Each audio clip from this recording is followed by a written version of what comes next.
Nay, the hard-working little ant was a true ray of sunshine in the anthill. Even before the sun rose, she was there, full of energy, ready to start her search for food. While the other ants were still in the arms of Morpheus, Nay was already out, determined to fill her basket to the brim while the day was clear. With her nimble little legs, she tirelessly ran over the hills surrounding the anthill in search of edible treasures, seeds, sweet dewdrops, picnic leftovers, and any other treats she found along the way. Nothing could stop her. Nay was a fearless explorer, climbing rocks, crossing streams, and skillfully dodging obstacles, all in the name of her sacred mission to feed her colony. While some ants were content with crumbs near the anthill, Nay ventured into new frontiers every day, searching for the best food sources. Her sharp sense of smell guided her to delights like the scent of a ripe cherry, always one step ahead in the race for the community's survival. Nay found treasures like a forgotten lettuce leaf at great distances. Her little legs, though fragile, moved firmly on any surface, and her antennas picked up even the slightest hint of food in the air. Every part of her body was fine-tuned for efficient collection. As the sun grew stronger after noon, many ants sought refuge from the scorching heat, but Nay continued her tireless search, hoping to fill her basket a little more. Not even thirst, hunger, or fatigue could stop her. Even when she could no longer carry a single grain on her shoulders, she began the long journey back to the ant hill. Sometimes she arrived home after midnight, exhausted but happy with the enormous amount of food she brought for the colony's underground reserves. Her keen ears picked up the night sounds of the forest, like the hoot of an owl or the steps of a mouse among the bushes, but Nay ignored them, focused only on reaching the anthill safe and sound. Inside the anthill, Nay unloaded her cargo, organizing each seed, leaf, or piece of fruit in the storage tunnels. Then, she lovingly took care of her antennas and little legs before curling up to sleep. She knew that in a few hours she would be ready to go out again before dawn. This was the routine every day in the life of this tireless little ant. Her persistence and discipline were legendary in the colony, acting as a biological clock for many of her companions. Her dedication was a living example of a job well done. Even the queen, the great matriarch of the colony, noticed and appreciated Nay's tireless efforts to ensure everyone's well-being, while most of the ants only thought in the short term. Little Aunt Nay had an impressive work ethic, which made her dear to the queen. However, not all ants in the colony understood or valued her special way of working. One of them was Cali, who preferred a more relaxed life, collecting only what was necessary for herself. She liked to mock Nay, saying that she worked too much and didn't know how to enjoy life. Nay didn't care about Cali's comments and continued her work with a smile on her face, knowing she was doing the best for everyone. Even being the target of mockery, Nay remained steadfast in her mission to secure food for the colony. On the other hand, Cali was a lazy ant who didn't put in any effort to contribute to the group's well-being. She preferred to rest or do the bare minimum to survive. While Nay worked tirelessly, Cali barely left the anthill, and her food production was minimal. However, since the colony was in a period of abundance, her lazy attitudes went unnoticed by the queen. While Nay was admired for her dedication, Cali represented the opposite, showing that each ant had a different way of approaching life and its responsibilities. "Oh, don't tell me what to do. I prefer to enjoy the moment. There will be tough times when we'll all have to work, but for now, I'm going to relax and have fun." Cali always managed to convince the other lazy ants to celebrate her irresponsible behavior, but Nay didn't let the insults get to her, continuing to do her best day after day, in the hope that her example would touch the hearts of ants like Cali. Thus, many moons passed, and Nay's patience was rewarded when she saw her companions began to follow her example, increasing their productivity and hard work. However, Cali and her group remained the same. In fact, with the extra effort of the other ants, they further reduced their own contributions. "Why should I bother searching for food if the others are working themselves to death for us?" Cali would say, lying on her back in the sun. "There's enough food for everyone thanks to the efforts of those naive ones."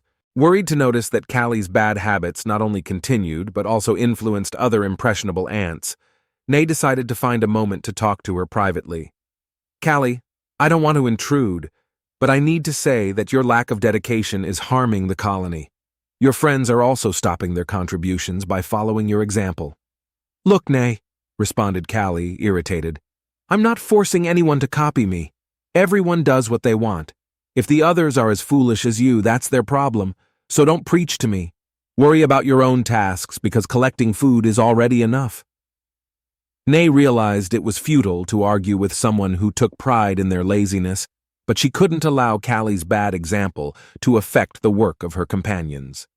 So she sought out the Great Queen to inform her about the situation.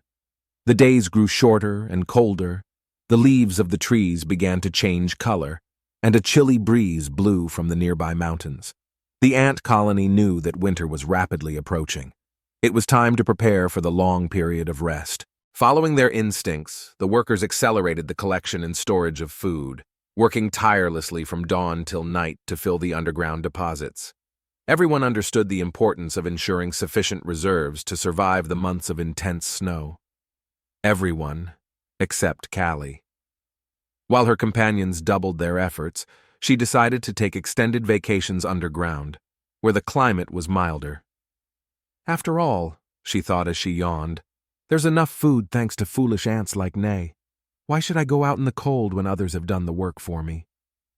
As she wandered through the tunnels in search of a comfortable place to hibernate, Cali came across Nay, who returned tired from another day of hard work. Her little legs were blistered, but her spirit remained firm in the desire to serve. Nay, how do you still have energy after so much effort? Cali said sarcastically. Don't you see that we already have enough food? Why do you keep working so hard if it's not necessary? You should join me and rest in the deepest tunnels where it's warmer. Our duty is to ensure we survive the winter, Cali. We never know how long it will last or how harsh it will be. As long as I have strength, I will use it for the good of all, Nay replied, panting, before rushing back to the surface in search of more food. To Cali, Nay's tireless dedication was both contemptible and admirable, as if carrying a few extra leaves could make a difference in the face of the winter that was coming, she thought. What the colony really needed was fewer ants obsessed with work and more relaxed ants, enjoying life as she did. The days grew shorter, colder, and drier. The red leaves of the maples and oaks fell, leaving the bare branches trembling in the wind. At night, a thin layer of frost covered the ground. The hard-working ants intensified their efforts, knowing that time was running out. Everyone, except Cali. Then, one morning after an especially strong frost, the ants who had gone in search of food returned quickly, trembling but with empty baskets. The first snowstorm of the season had begun. The only good news was that they had managed to fill the pantries in time, thanks to the extra effort of the past few weeks. Quickly, the Queen coordinated the closure of all entrances to the colony to conserve heat and protect themselves from the cold. They would remain closed until spring, except for a small emergency vent open for a few minutes at dusk. Outside, a thick layer of snow covered everything, and the cold froze everything it touched. Inside the anthill, however, the environment was stable and pleasant for the thousands of ants, who gathered in total harmony and collaboration, relying on each other to survive. For the first time, Cali deeply regretted not having contributed to the food collection that now kept them alive. Her belated conscience served no purpose. There was no way to go out and gather food in that sea of ice outside. All she could do was trust that the pantries were well stocked, thanks to the efforts of Nay and the other ants. Many weeks had passed since the beginning of winter and the closure of the colony. The ants remained grouped in a kind of collective lethargy within the warmth of the enormous underground anthill.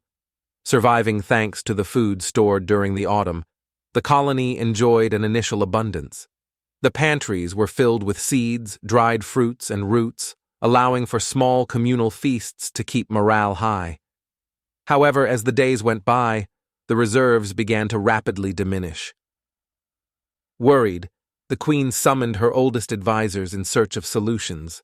Drawing upon the wisdom of past winters, the most experienced ants proposed collecting snow during clear nights to melt into drinking water, thus extending the supplies. Inspired, Cali volunteered for this dangerous mission, determined to redeem her previous lack of contribution. Defying the intense cold, Cali faced the snow, successfully returning with melted snow, filled with pride. Encouraged by the elders, she pledged to repeat the mission regularly. Her courage was recognized by everyone in the colony, including Nay, her former rival. No entanto, winter continued its merciless grip. Despite Cali's efforts, hunger and discontent spread throughout the colony. The arrival of spring became the only hope amid the growing crisis. The anthill was on the brink of despair, facing increasingly difficult times. Cali's invaluable contribution of collecting snow to melt into water was not enough to compensate for the near-complete depletion of solid food. Hunger weakened the ants, wearing down the unity that kept them cohesive. The queen summoned her advisors to find a solution. It was Nay who offered one last hope. She revealed a secret stash of personal food, obtained through her individual effort. Nay sacrificed everything for the good of the colony, distributing the food among the needy. Her nobility moved even Cali, who assisted in the distribution, finally recognizing the value of Nay's hard work. With Nay's donation, the larvae and weaker ants were able to survive a little longer. The desperate situation united the colony around Nay's sacrifice, awakening a new sense of solidarity. Even Cali, repentant of her past behavior, found redemption in helping to save the most vulnerable ants. Together, the ants faced the crisis, awaiting the arrival of spring with renewed hope. Nay's sacrifice inspired a change of heart in Cali, who, along with the other ants, worked to preserve the colony's future. Cali led the mission to keep the future queens and workers alive, while a portion of the colony ventured to the bear's survival cave in search of food. The younger workers carried the larvae and weaker ants, including Nay, to the cave, where they found enough food to survive until spring. When the weather allowed for the return to the original anthill, Cali led the way, carrying the future new leader and representing the renewed hope of the colony. With the reconstruction of the anthill, celebrations for collective survival began.